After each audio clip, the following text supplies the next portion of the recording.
जे माझे मित्र आहेत ते मला सपोर्ट करतात आणि करणारच. उद्या जर तुम्ही काम केलं, तुम्ही दुसरीकडे कुठे गेलास, कोणत्या न्यूज आउटलेटमध्ये काम करताय सर तुम्ही? नागपूर समाचार. उद्या जर सपोज तुम्ही लोकमत टाइम्समध्ये गेले, तुम्हाला नागपूर समाचारसाठी काही मदत लागली किंवा तुम्हाला काही मदत, नागपूर समाचारचे जे तुमचे कलिग्स येतो ते तुम्हाला मदत नहीं करना.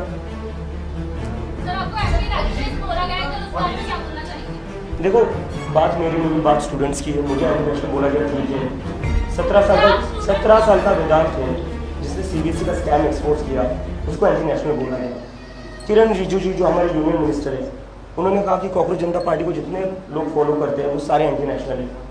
94% of the people on cockroach Janata party's Instagram page are Indians.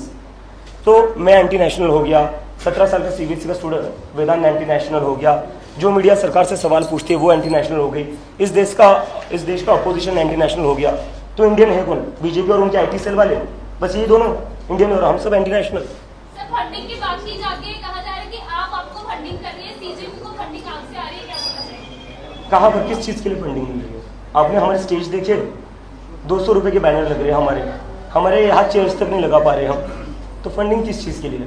अगर मैं अमेरिका से फ्लाइट लेकर यहाँ आ सकता हूँ इस देश में, अपने देश में, तो मैं इंडिया में तो फ्लाइट लेकर घूम ही सकता हूँ ना. उतना तो मतलब होगा. हमारे देश में ना, हमारे दिमाग में साइकोलॉजी में ये चीज़ है कि अगर कोई समाज सेवा करना चाहता है या देश के लिए कुछ करना चाहता है, उसको फकीर होना चाहिए. क्यों होना चाहिए? क्यों फकीर होना चाहिए?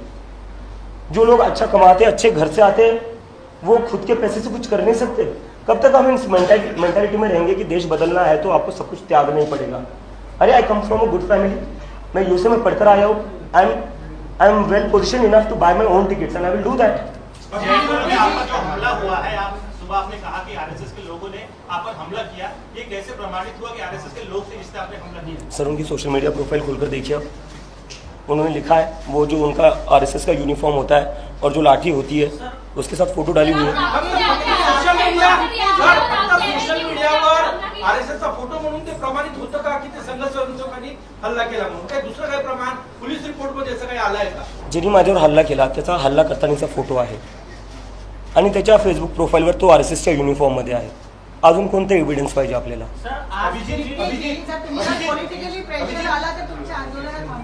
अजिबात नाही. एक नाही 10 हमले करा, थांबणार नाही. अभिजीत शिक्षा समिति अगर इस्तीफा नहीं देते हैं तो क्या आगे की भूमिका रहेगी आपकी? वो हम आगे बताएंगे. अभी हमारा 20 जून का प्रोसेस है, उसके बाद हम आगे का डिस्कस करेंगे. आप जंतर मंतर में आंदोलन की बात कर रहे हैं, 21 को नीट की एग्जाम है, तो कैसे पॉसिबल होगा बच्चों का या उनके माता पिता का वहाँ पे? नहीं, बच्चे अपनी एग्जाम दे दे सर. हम नहीं चाहते कि बच्चों को तकलीफ हो, इसलिए हम जंतर मंतर पर बैठे, इसलिए हम रोड ब्लॉक नहीं कर रहे. सो बच्चे अपनी पेपर दे दे, उसके बाद वो हमारा प्रोटेस्ट होंगे. आपके देश भर से आपके जो लोग हैं वो आएंगे आपको समर्थन देने के लिए, और वही 30 को आप जंतर मंतर में आंदोलन सर 21 को एग्जाम है. नीट के स्टूडेंट्स ही नहीं, बाकी स्टूडेंट्स भी है जो अफेक्ट हुए, उनकी तो एग्ज़ाम नहीं है. इस देश के बेरोजगार युवा है, उनके भी कुछ कंसर्न्स है. इस देश के बाकी स्टूडेंट्स भी है, तो उनकी तो एग्ज़ाम नहीं है, तो वो आ जाएंगे. और नीट के स्टूडेंट्स जब अपनी एग्ज़ाम हो जाएगी वो भी आ जाएंगे, उसमें क्या दिक्कत है? वायुसेना के विमान से जो है वो पेपर अभी भेजे जा रहे हैं लगातार, तो अभी जो फिर से एग्जाम जो होने वाली है उस प्रणाली से आप कितना संतुष्ट है? अगर वायुसेना के विमानों से पेपर लीक रुक जाता तो ये 4-5 साल पहले क्यों नहीं किया? किस चीज़ का वेट कर रहे थे आप? 5 बच्चों के सुसाइड, पिछले 2 साल में 40 स्टूडेंट्स ने सुसाइड करी नीट के, तो आप वेट कर रहे थे बच्चों के सुसाइड करने का, वायुसेना के विमान से पेपर भेजने का? ये स्टंटबाजी है, ये PR ऑप्टिक्स है और कुछ नहीं है. अभिजीत जी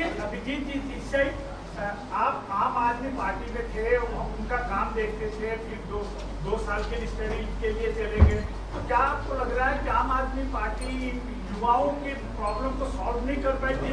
बैक टू आम आदमी पार्टी क्यों नहीं है, अपनी पार्टी क्यों कर? मुझे लगता है इस देश में कोई भी पॉलिटिकल पार्टी युवाओं के प्रॉब्लम्स ना समझ पा रही है, ना उनसे डायलॉग कर रही है और ना सॉल्व कर सकती है. आपके प्रोटेस्ट में हर बार कुछ पॉजिटिव लोग आते हैं जो आपका समर्थन करते हैं, कुछ नेगेटिव लोग आते हैं जो आपके बारे में गलत चीजें बोलते हैं, लेकिन आपका